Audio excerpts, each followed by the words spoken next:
11월 24일 월요일 오늘의 예배를 시작하겠습니다. 사도신경 하심으로 우리의 신앙을 고백하겠습니다. 전능하사 천지를 만드신 하나님 아버지를 내가 믿사오며 그 외아들 우리 주 예수 그리스도를 믿사오니 이는 성령으로 잉태하사 동정녀 마리아에게 나시고 본디오 빌라도에게 고난을 받으사 십자가에 못 박혀 죽으시고 장사한 지 사흘 만에 죽은 자 가운데서 다시 살아나시며 하늘에 오르사 전능하신 하나님 우편에 앉아 계시다가 저리로서 산자와 죽은 자를 심판하러 오시리라. 성령을 믿사오며 거룩한 공예와 성도가 서로 교통하는 것과 죄를 사하여 주시는 것과 몸이 다시 사는 것과 영원히 사는 것을 믿사옵나이다. 아멘.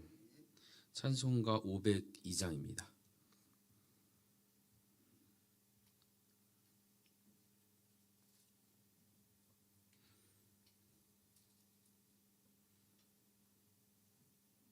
(502장입니다)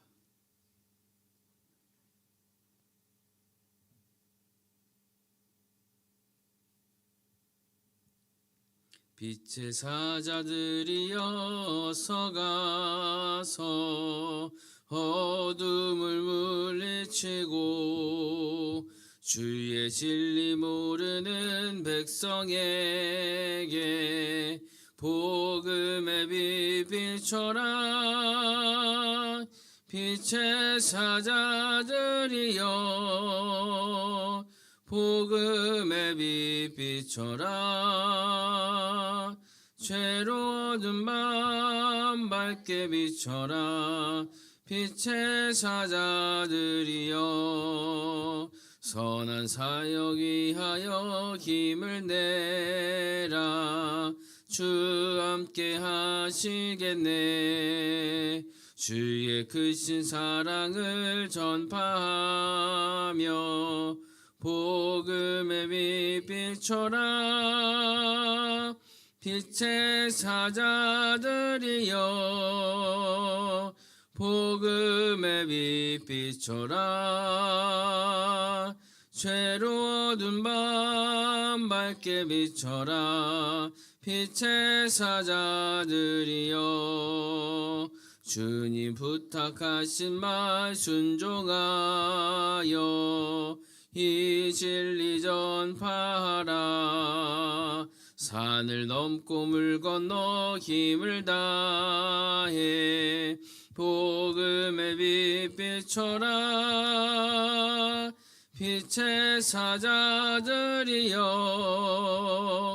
복음의 빛 비춰라.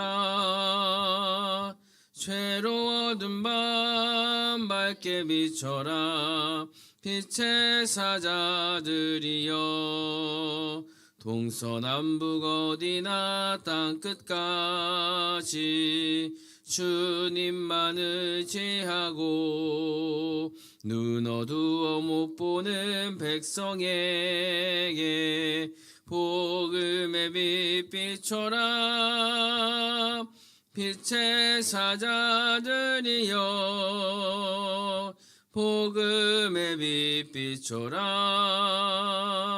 죄로 어두운 밤 밝게 비춰라.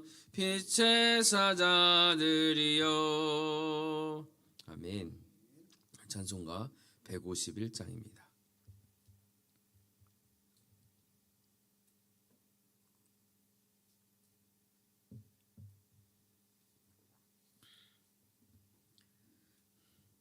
(151장입니다)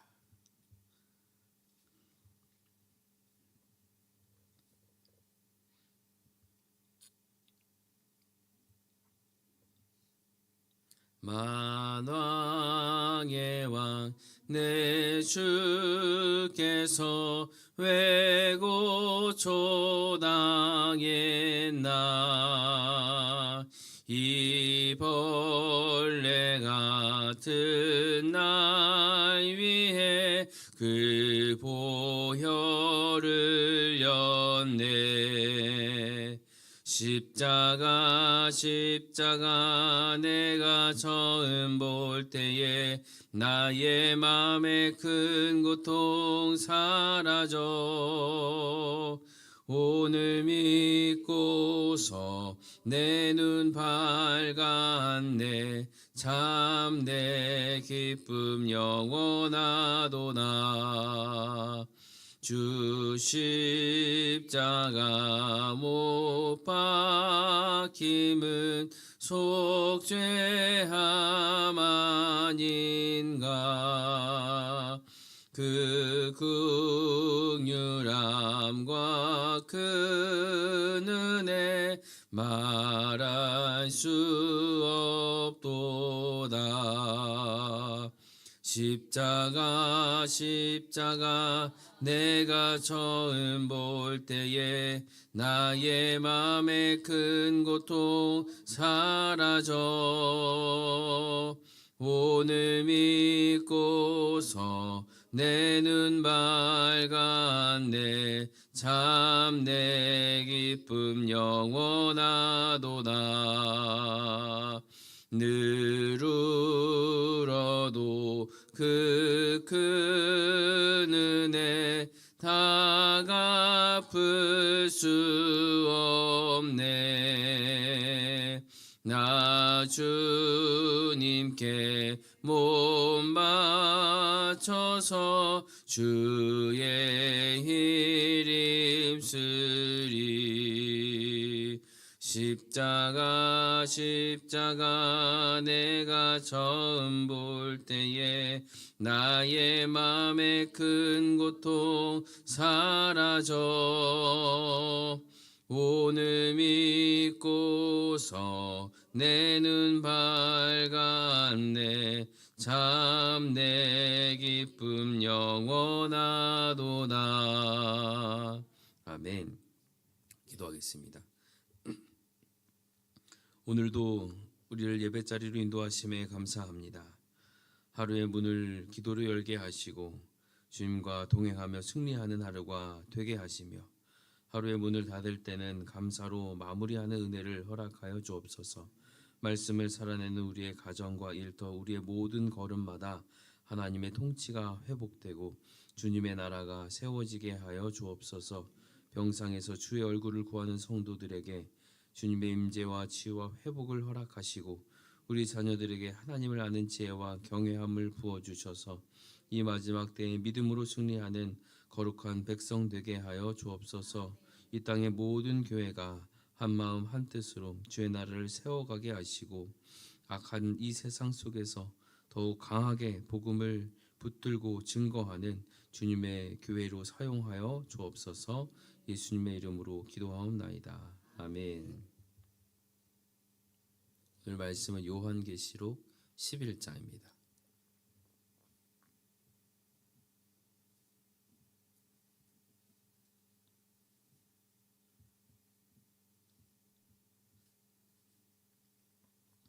요한계시록 11장 1절에서 14절까지의 말씀입니다.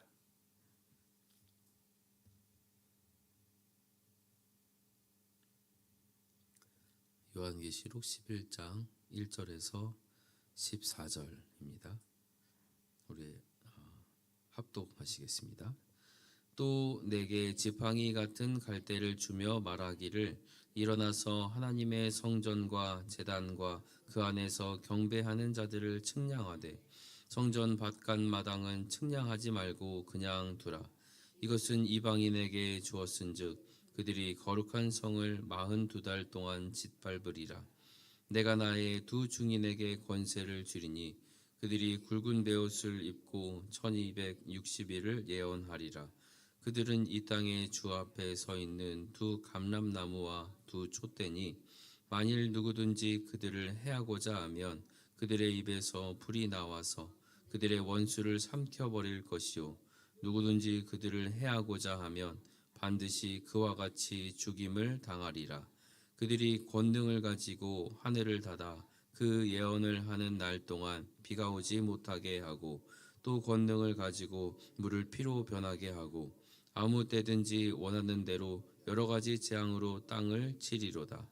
그들이 그 정언을 마칠 때에 무저갱으로부터 올라오는 짐승이 그들과 더불어 전쟁을 일으켜 그들을 이기고 그들을 죽일 터인즉 그들의 시체가 큰 성길에 있으리니 그 성은 영적으로 하면 소돔이라고도 하고 애굽이라고도 하니 곧 그들의 주께서 십자가에 못 박히신 곳이라. 백성들과 족속과 방언과 나라 중에서 사람들이 그 시체를 사흘 반 동안을 보며 무덤에 장사하지 못하게 하리로다. 이 두 선지자가 땅에 사는 자들을 괴롭게 한 고로 땅에 사는 자들이 그들의 죽음을 즐거워하고 기뻐하여 서로 예물을 보내리라 하더라. 3일 반 후에 하나님께로부터 생기가 그들 속에 들어가매 그들이 발로 일어서서 구경하는 자들이 크게 두려워하더라. 하늘로부터 큰 음성이 있어 이리로 올라함을 그들이 듣고 구름을 타고 하늘로 올라가니 그들의 원수들도 구경하더라. 그때에 큰 지진이 나서 성 10분의 1이 무너지고 지진일에 죽은 사람이 7천이라. 그 남은 자들이 두려워하여 영광을 하늘의 하나님께 돌리더라. 둘째 화는 지나갔으나 보라 셋째 화가 속히 이르는도다. 아멘. 사랑하는 성도님들, 이 마지막 시대 속에서 어떤 교회가 끝내 승리할 수 있을까요? 또 주님께서는 어떤 사람을 참된 증인이라고 부르실까요? 오늘 우리가 살펴볼 이 말씀은 혼란과 핍박 속에서도 무너지지 않는 교회, 그리고 어떤 상황 속에서도 침묵하지 않는 증인, 성령의 기름으로 충만한 사람들에 대해서 말씀하고 있습니다. 본문 3절과 4절에 보면 두 증인, 두 감람나무, 두 촛대라는 표현을 씁니다. 하나의 동일한 정체성, 하나님 앞에 서서 복음을 증거하며 살아가는 참된 교회와 성도들을 상징적으로 말씀하고 있습니다. 두 증인은 복음을 전하는 사람입니다. 두 감람나무는 성령의 기름을 끊임없이 흘려보내는 겁니다. 두 촛대는 어둠 가운데서도 빛을 밝히는 자입니다. 그리고 이 모든 표현은 오늘을 살아가는 우리의 교회, 그리고 하나님께 부름받은 우리 한 사람 한 사람을 향한 말씀입니다. 오늘 본문을 통해서 하나님 앞에 선 증인의 삶이 무엇인지, 그리고 교회가 이제 어떤 모습으로 이 시대를 살아가야 하는지를 살피면서 은혜를 나누고자 합니다. 먼저 증인이라는 말의 의미를 보겠습니다. 증인은 복음을 전하는 사람입니다. 하나님을 증거하는 사람입니다. 때로는 목숨을 걸고라도 진리를 전하는 사람입니다. 침묵하지 않고 타협하지 않고 하나님의 말씀을 그대로 세상에 증언하는 자, 그가 바로 증인입니다. 그런데 오늘 본문을 보면 한 증인이 아니라, 여러 증인이 아니라 두 증인, 이렇게 얘기를 합니다. 이 두 증인이 누구인지에 대해서는 다양한 해석들이 있는데, 구약과 신약의 대표다라고 하기도 하고, 모세와 엘리야다, 에녹과 엘리야처럼 죽음을 보지 않고 승천한 인물을 상징한다라고 다양하게 해석을 합니다. 그래서 하나님이 그 안에서 어느 정도 해석의 폭을 허용하시는데, 오늘은 저는 이 본문을 통해서 두 증인을 오늘날 복음을 증거하는 교회다, 그리고 하나님의 부르심을 따라 살아가는 모든 성도들 전체로 보고 싶습니다. 여기서 중요한 건 이제 왜 하나가 아니라 둘일까? 신약 성경의 말씀을 보면 예수께서 제자들을 몇 명씩, 2명씩 짝지어 보내시잖아요. 복음은 무조건 둘만 가야 된다, 이게 아니라 함께 전하는 거다.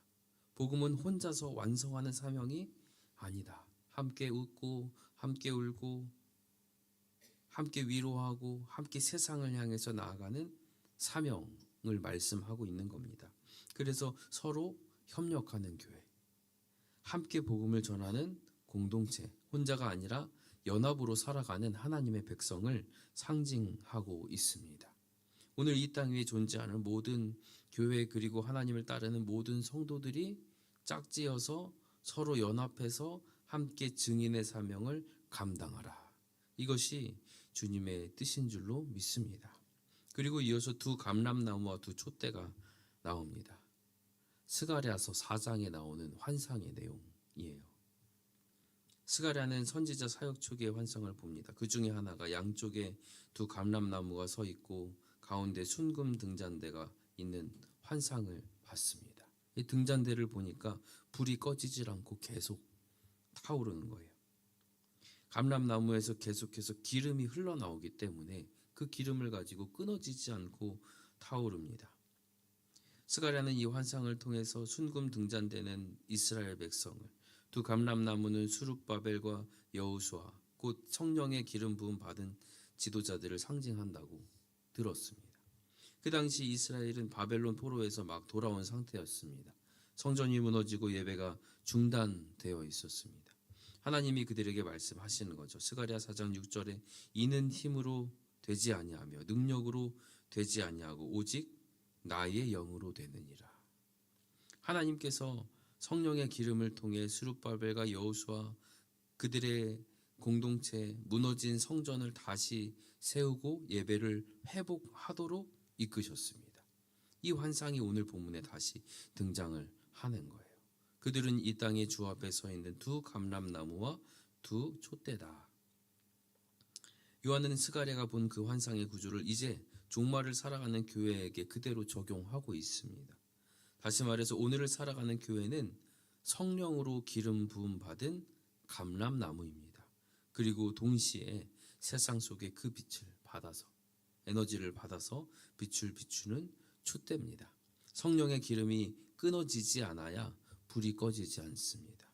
교회가 성령의 공급을 멈추면 등불은 꺼집니다. 그러나 감람나무가 살아있고 성령의 기름이 흐르면 세상 속에서 꺼지지 않는 증언의 불빛, 진리의 불빛, 복음의 불빛이 타오르게 되는 겁니다.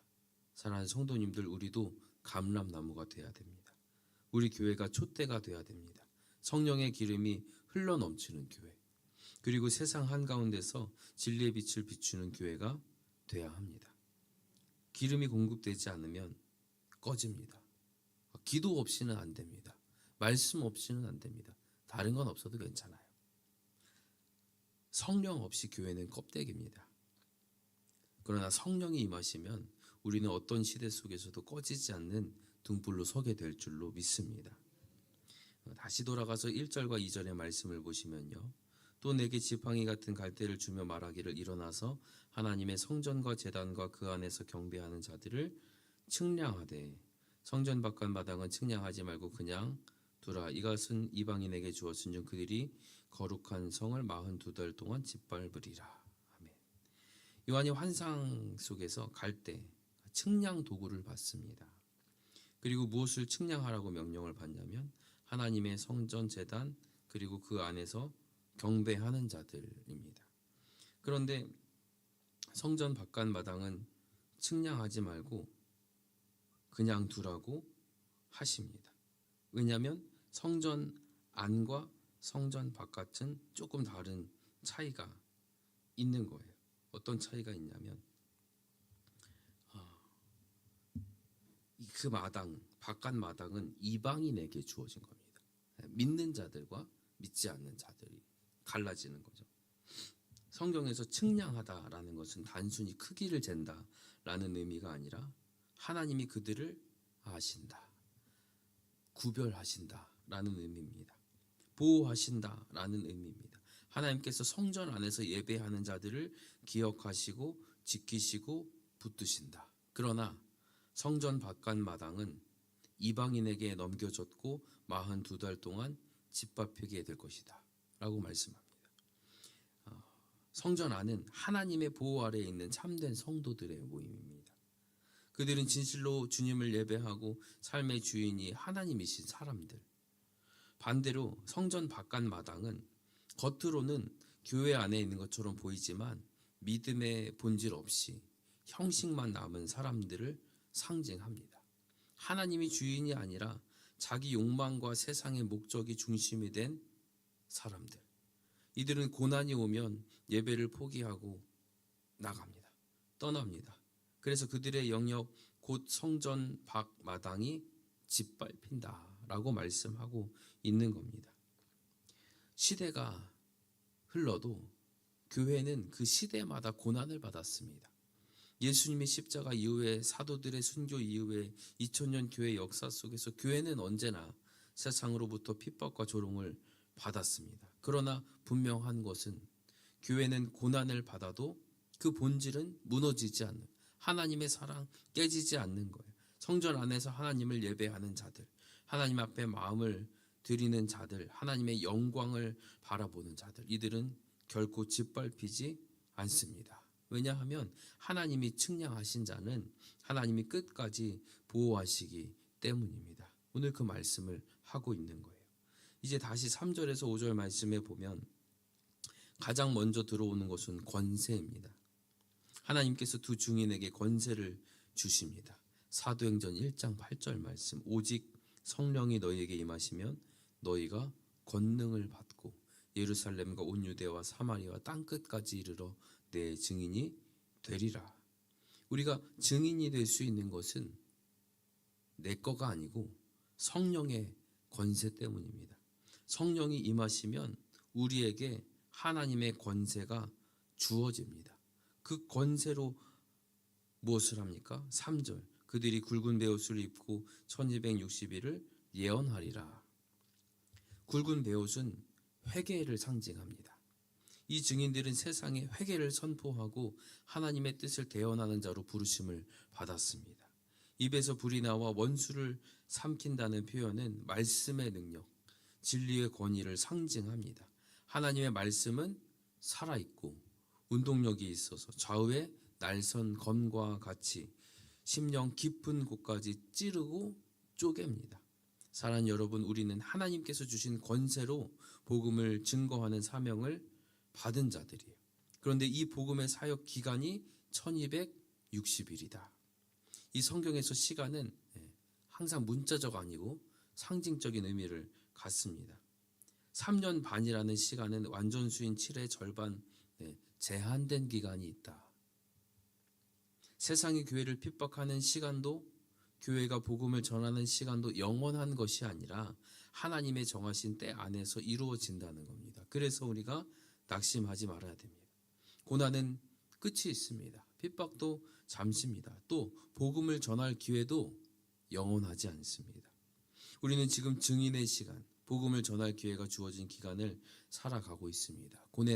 교회는 고난 받지만 그 고난 속에서도 하나님이 주신 권세와 말씀의 능력으로 담대하게 복음을 전하시기를 바랍니다.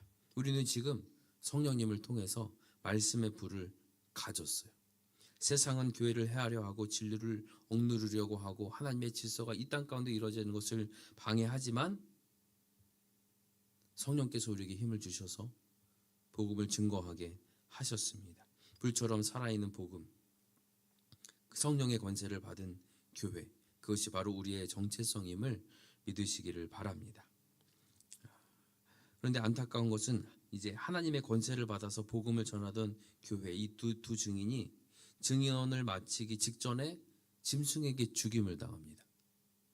7절을 보면 무저갱에서 올라온 짐승들이 등장합니다. 이 짐승은 어둠의 세력, 하나님을 대적하는 마귀의 대표로 등장을 합니다. 역사적으로는 로마 제국이었고 오늘날에는 권력, 이념, 문화, 제도 이런 다양한 모습으로 교회를 핍박합니다. 두 증인은 죽임을 당한 뒤에 그 시체가 큰 성의 거리에 버려집니다. 그래서 그 성은 성경에서 소돔, 애굽, 바벨론, 그리고 주께서 십자가에 못 박히신 곳이라고 얘기를 합니다. 이 말이 뜻하는 바는 하나님 없는 세상 전체다. 진리를 미워하고 증인을 거절하고 배척하고 복음을 짓밟는 세상 전체를 상징합니다. 그리고 여기서 더 충격적인 일이 일어나요. 세상은 이 증인들의 죽음을 보고, 우리의 죽음을 보고 기뻐합니다. 어떻게 기뻐하냐면 서로 선물을 주고 축제를 벌입니다. 이게 세상의 모습이에요. 빛을 미워하고 진리를 싫어하고 복음을 전하는 자를 방해하고 심지어 죽음으로 몰아가는 세상입니다. 그러나 우리가 여기서 멈추지 말아야 하는 것은 하나님의 이야기는 죽음에서 끝나지 않는다는 거예요. 복음을 전하다가 쓰러지고 죽임을 당하고 세상 한복판에 버려진 증인들의 이야기는 죽음으로 끝나지 않습니다. 11절 말씀 함께 읽어볼까요? 시작. 3일 반 후에 하나님께로부터 생기가 그들 속에 들어가매 그들이 발로 일어서니 구경하는 자들이 크게 두려워하더라. 아멘. 하나님께서 다시 살리십니다. 주님과 함께 죽는 사람은 주님과 함께 다시 반드시 살아납니다. 죽음은 끝이 아니라 부활이에요. 억눌림은 끝이 아니라 하나님의 권능이 드러나는 무대입니다. 12절 말씀 보시면 하늘에서 음성이 들려옵니다. 이리로 올라오라. 이 부르심은 고난 가운데 있던 교회에 순교했던 증인들을 향한 하나님의 초청입니다. 그리고 그들은 구름을 타고 하늘로 올라가는데 그걸 누가 봅니까? 원수들이 그거를 본대요. 하나님은 이 땅에 이 교회를 영광으로 들어 올리십니다. 그래서 고난 속에 무너진 것 같았던 교회가 사람들 앞에서 조롱당하고 핍박당하고 죽임당하는 그 교회가 결국은 하나님의 손에 의해서 높임을 받게 되는 겁니다. 이게 교회의 끝이에요. 참된 증인의 최종 승리입니다. 말씀을 맺습니다. 오늘 요한계시록 11장이 보여주는 이 환상은 심판 한복판에 주어진 하나님이 주시는 소망입니다. 세상은 교회를 질밥습니다. 짐승은 증인을 죽입니다. 사람들은 그 죽음을 보고 기뻐하고 선물도 막 주고받습니다. 그러나 하나님의 결론은 이게 아니죠. 요한계시록 17장 14절 어린 양과 진실한 자들이 이긴다. 증인은 죽을 수 있습니다. 그러나 증인의 사명은 죽지 않습니다. 우리는 쓰러질 수 있습니다. 그러나 교회는 반드시 다시 일어납니다. 하나님께서 그렇게 약속하셨기 때문입니다.